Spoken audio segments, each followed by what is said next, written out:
শহরটাকে নিজেদের ঘর মনে করে, তাহলে হয়তো এইরকম যেখানে সেখানে ময়লা আবর্জনা ফেলার আগে চিন্তা করে ফেলব।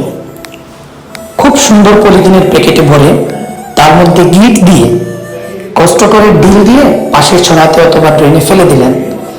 কিন্তু কি এমন হতো আরেকটু কষ্ট করে তার ডাস্টবিনে ফেলে দিলে? আমাদের পরিচ্ছন্ন কর্মী ভাইরা সেই ডাস্টবিন থেকে আপনাদের ময়লা সংগ্রহ করে নিয়ে আসতো।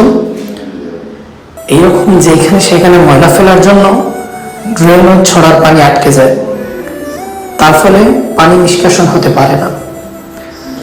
আর পানি নিষ্কাশন না হতে পেরে সেখানে ময়লা দুর্গন্ধ ছড়ায়, মশা ডিম পাড়ে, বিভিন্ন সমস্যা দেখা দেয়। এক কথায় বলতে গেলে পরিবেশ দূষণ হয়। আর তার ফলে আমরা বসবাসের জায়গাটা করে ফেলতেছি অনুপযোগী। তাই আমরা একটু সচেতন